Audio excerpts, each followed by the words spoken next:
श्री शिवाय नमस्तुभ्यम। हर हर महादेव। जय शिव शंभु। भगवान भोलेनाथ अपने भक्तों पे कृपा बनाए रखें। जय सनातनी के इस अंक में आज हम श्रवण करेंगे, जानेंगे पशुपति व्रत कथा। पशुपति व्रत कैसे करें, जानेंगे संपूर्ण विधि एवं नियम। तो प्रेम से बोलिए उमापति महादेव की जय। पशुपति व्रत हमेशा पूर्णिमा के दिन जो सोमवार को हो उसी दिन से शुरू करना चाहिए। अगर ऐसा संभव न हो तो किसी भी शुक्ल पक्ष के सोमवार से व्रत प्रारंभ कर सकते हैं। अगर यह भी नहीं हो सके तो जो सोमवार से मन में पशुपति व्रत करने का विचार है उसी सोमवार से पशुपति व्रत प्रारंभ कर देना चाहिए। पशुपति व्रत करने से मनुष्य के जीवन में चल रही सभी समस्याओं का अंत हो जाता है, क्योंकि हमें पता होना चाहिए कि पशुपति अस्त्र एक अमोघ अस्त्र है जिसका वार कभी खाली नहीं जाता। इसी प्रकार पशुपति व्रत करने वालों की मनोकामना कभी खाली नहीं जाती। पशुपति व्रत मात्र 5 व्रत किया जाता है, यानी 5 सोमवार तक रखा जाता है, जिससे मनुष्य के दुर्लभ से दुर्लभ मनोकामनाओं की सिद्धि होने लगती है। पशुपति अस्त्र के समान पशुपति व्रत भी अमोघ है तथा इसे करने में किसी प्रकार की कठिनाइयां भी नहीं आती है, क्योंकि इसे मात्र 5 की संख्या में ही किया जाता है।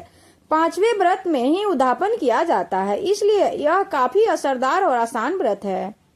अगर आपने इस चैनल को अभी तक सब्सक्राइब नहीं किया है तो कृपया सब्सक्राइब करके एक लाइक करें और एक कमेंट हर हर महादेव का अवश्य करें। पशुपति व्रत करने वालों को सर्वप्रथम सुबह जल्दी जागना चाहिए।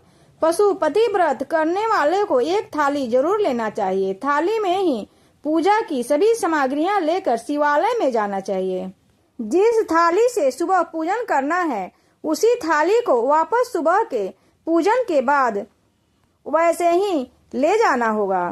शाम के समय उसी थाली में पूजा की सभी सामग्रियों को लेकर और 5 दीपक लेकर शिवालय में जाना चाहिए।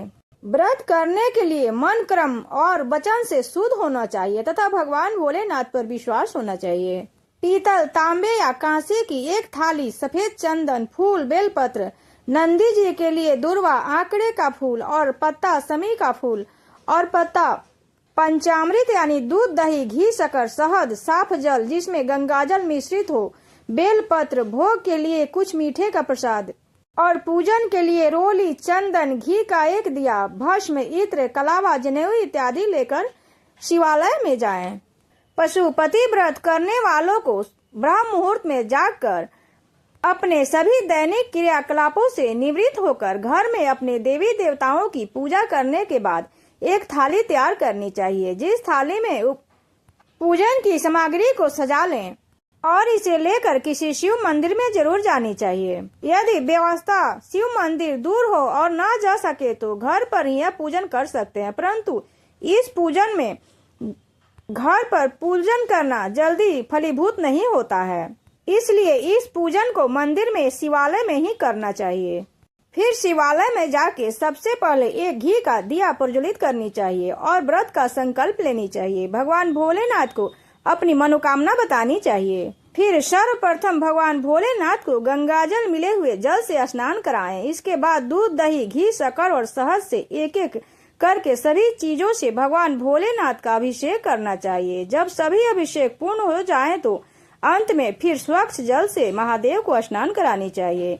तत्पश्चात भगवान भोलेनाथ का श्रृंगार करनी चाहिए। इसके बाद उन्हें सबसे पहले इत्र लगानी चाहिए, फिर चंदन लगाएं, इसके बाद जनेऊ पहनाएं तथा अंत में वस्त्र स्वरूप मौली उन्हें अर्पित करें। इसके बाद फूल या फूलों की माला भगवान भोलेनाथ को अर्पित करें। शमी पत्र और बेल पत्र जरूर चढ़ाएं। इस दिन आंकड़े के पत्ते या फूल भी चढ़ाने से भगवान भोलेनाथ अति शीघ्र प्रसन्न होते हैं। इसके बाद एक घी का दीपक जलाएं, फिर भगवान को कुछ मीठे का भोग लगाएं, ऋतु फल का भोग लगाएं। फिर वहाँ गौरी माता का पूजन करें, सुहाग की सामग्री उन्हें अर्पित करें और शिव चालीसा या शिव स्तुति का पाठ करें। अब शाम की पूजा गोधूली बेला में करना चाहिए। पशुपति व्रत में जो सुबह पूजन के लिए हम थाली लेकर गए हैं उस थाली को बिना धोए रख दें। जो सामग्रियां बची हुई हैं उसे उसी प्रकार रहने देना चाहिए और उसी से शाम को भी भोलेनाथ की पूजा करनी चाहिए। शाम को अभिषेक करना चाहिए। शाम के समय अभिषेक का उतना महत्व नहीं बताया गया है। केवल अपने घर में कोई भी मीठे का भोग बना लें, जैसे सूजी का हलवा, खीर, आटे का चूरन बना सकते हैं। इसके बाद घी के 6 दिए अपने साथ लेकर मंदिर जाना चाहिए। मंदिर जाकर 5 दिए वहां जला देनी चाहिए। भोलेनाथ को जो प्रसाद हम लेकर गए हैं उस प्रसाद के 3 हिस्से कर दें।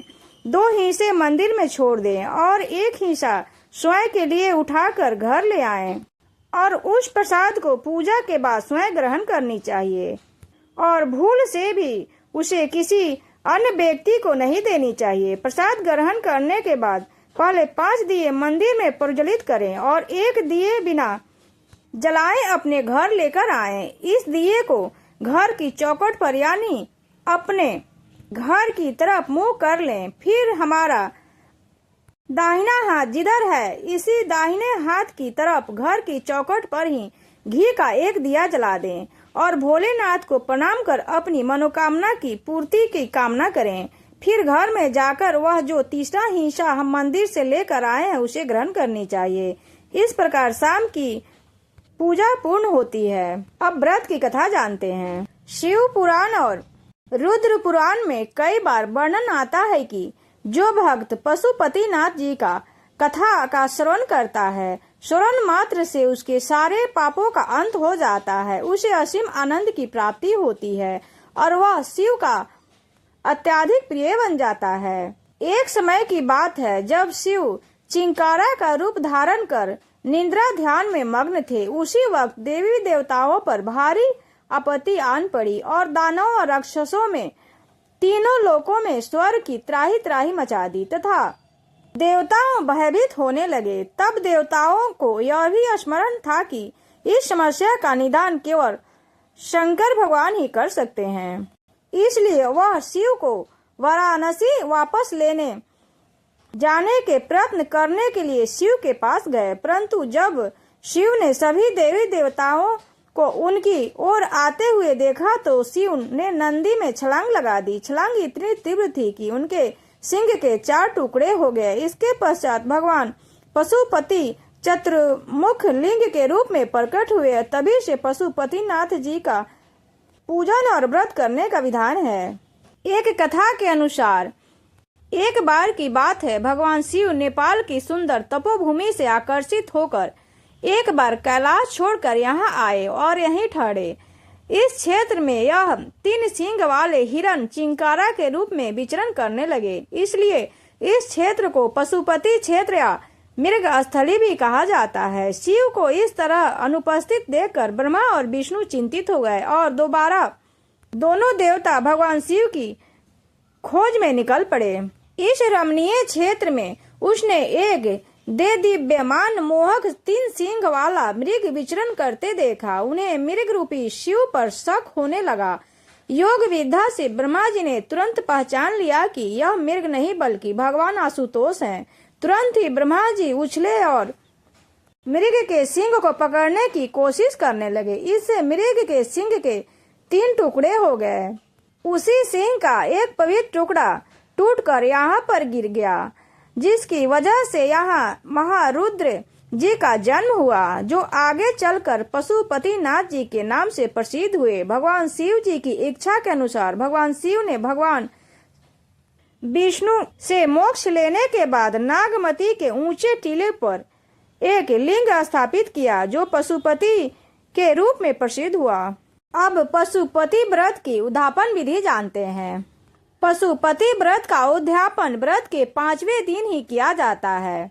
उद्यापन की सारी विधि सामान्य वही रहेगी जो हम प्रतिदिन पूजा करते हैं।